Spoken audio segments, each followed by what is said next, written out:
मला खरंच एक माझा प्रश्न असा होता तुला, पण तो आता मला विचारावाच वाटत नाही तरी सांगावासा वाटतोय की तुला असं कधी कधी वाटतं का की हा सगळा जो गोतावळा आहे की इथले खासदार तिथले मंत्री, हा नेता, या गावातलं राजकारण, कोण कोणाला दाबायचा प्रयत्न करते, हे सगळं बाजूला करून एक फीट अप आणि मजेदार आयुष्य जगावं ज्याच्यात तुला काहीच प्रश्न येणार नाही. तुला मुलं आहेत, तुला नवरा आहे, तुला वाङ्मयाची आवड आहे, तुला कलाक्षेत्राची आवड आहे, तुझ्या घराण्याचा तो वारसा आहे, त्या तुम्ही कायमच पाठिंबा दिलेला आहे कलाक्षेत्राला, हे सगळं बाजूला करून मज्जा करावी असं तुला नाही वाटत? मला असं का वाटतं की माझ्या कामात मी मज्जा करत नाही.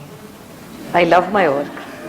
ते खरं आहे, पण त्यामध्ये I love my work. Picture मी बघते, मी सिनेमा, थिएटर, म्युझिक प्रोग्राम्स हे मी करतेच. त्याच्यामुळे मी उलट स्वतःला भाग्यवान समजते की मी एवढं सगळं करू शकते. आणि आय लव्ह माय वर्क म्हणजे तुम्ही ज्याला दगदग म्हणता त्याला मी मजा समजते. म्हणजे इथून आता दिल्लीला जायचं, उद्या तिथून पुण्याला जायचं, पुण्यावरनं बारामतीला जायचं, that is my life and I love it. आम सगळेच करतात. ती खुरपणारी बाई पण करते ना, ती सकाळी 5ला उठते, भाकरी बनवते आणि जातेच ना शेतात. मी आता सोमवार ते शुक्रवार नसते, मी महिन्यातले 20 दिवस बाहेर असते. तर जी मुलं हॉस्टेलला ठेवतात ते काय करतात, असं मी सिम्पल प्रॅक्टिकल स्वतःसाठी विचार करते, स्वतःच्या मनासाठी एकतर.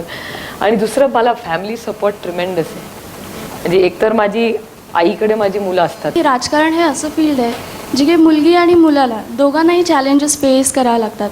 पण जेव्हा आजही मुलगी बोलते की मला राजकारणात यायचं आहे, तर कित्येक लोक अशी आहेत जी बोलतात की तू ॲडमिनिस्ट्रेशनमध्ये जा पण राजकारणावरून जरा दूर राहा. तर अशा लोकांना तुम्ही काय ॲडवाईस देणार त्यांना? मी याच्यात एवढंच ॲडवाईस देईन की कुठलंही प्रोफेशन चांगलं किंवा वाईट नसतं. त्याच्यात तुम्ही स्वतःला काय कॉन्ट्रीब्युशन करता ह्याला जास्ती महत्त्व असतं. आणि तुमची काय आयडेंटिटी किती लाईनपर्यंत तुम्ही नेणार.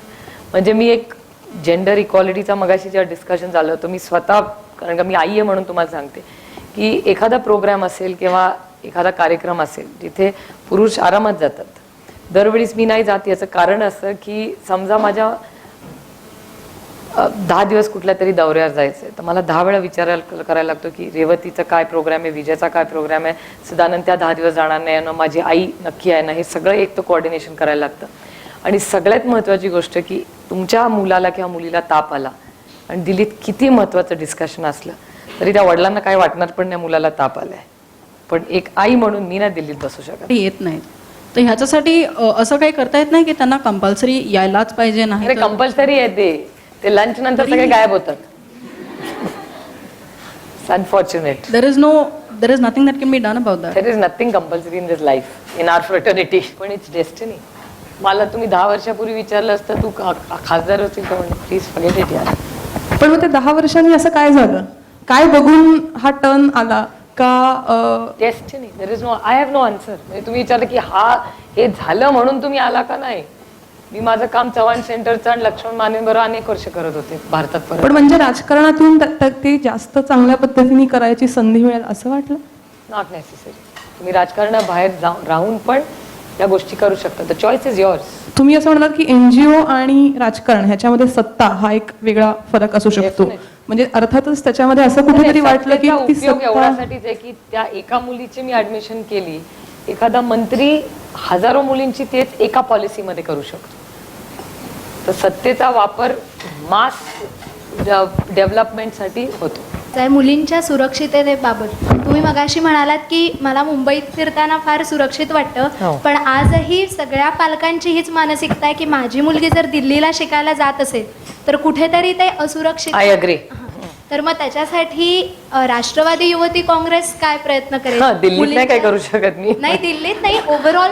नाही, राष्ट्रवादी युवती काँग्रेसमध्ये आम्ही कार्यक्रमच घेतलाय की छेडछाड हा एक फार मोठा मुद्दा राज्यात सगळीकडे दिसतो आणि मुली आवर्जून सांगत असतात. 3-4 गोष्टी मुलींनी मला सिक्युरिटीवरच्या सांगितल्या आहेत. एकतर आम्ही रस्त्याने चालताना छेडछाड होते, कॉलेजमध्ये मुलं कॉमेंट्स करत असतात आणि मुलींना आता संध्याकाळी, म्हणजे मी मध्ये गडचिरोलीला गेले होते तर मुली सांगत होत्या की आम्हाला बसमध्ये जाताना आम्हाला भीती वाटते, किंवा एखाद्या मुलीचे वडील ह्या नक्षलवाद्यांनीच मारले तर ती आणि तिची आई एकटे राहतात. मग अशा वेळीच आम्हाला सिक्युअर वाटत नाही. मग आता प्रत्येक घराला आपण पोलीस देणार का? It's not practically happening.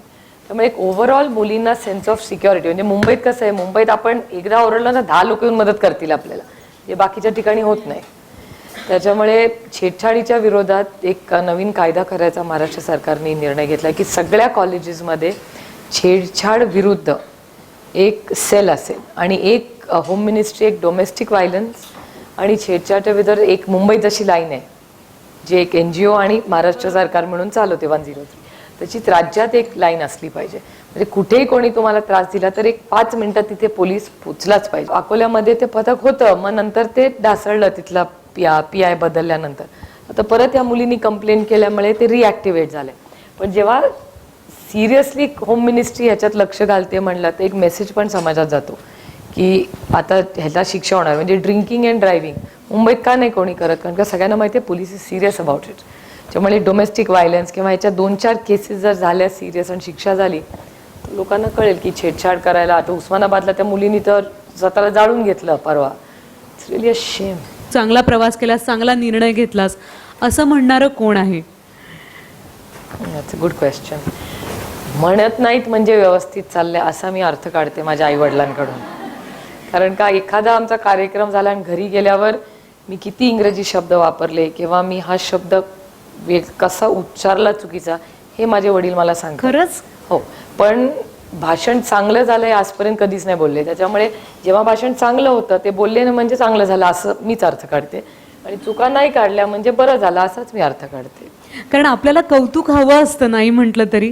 ते समोरच्या लोकांकडून कळतं.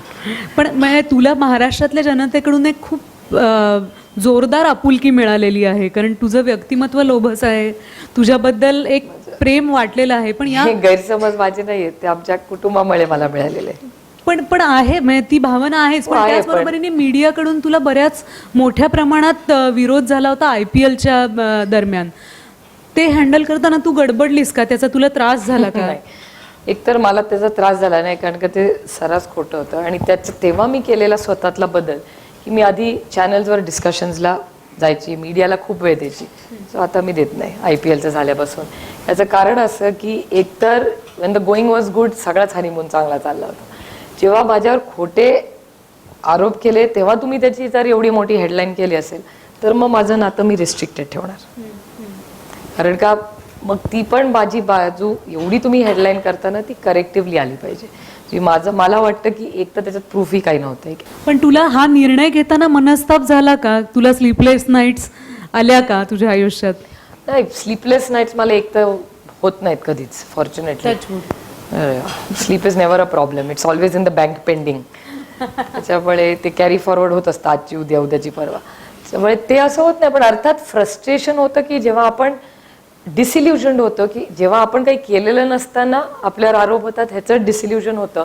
आणि थोडासा माझाही पर्स्पेक्टिव्ह वाढतो त्याच्यात. एक तर की आपण थोडेसे तेव्हा असे होतं की हे आपल्याबद्दल एवढं चुकीचं बोलतात म्हणजे बाकी सगळ्यांबद्दल जे बोलतात त्याच्यात पण किती तथ्य आहे. त्याच्यामुळे एक दुसरा ब्रॉडर होतं विजन त्याच्यात डेफिनेटली. आणि लाईफ टीचेस यू एव्हरीथिंग. त्याच्यामुळे हळू असेही जरा धक्के बसलेले चांगलं.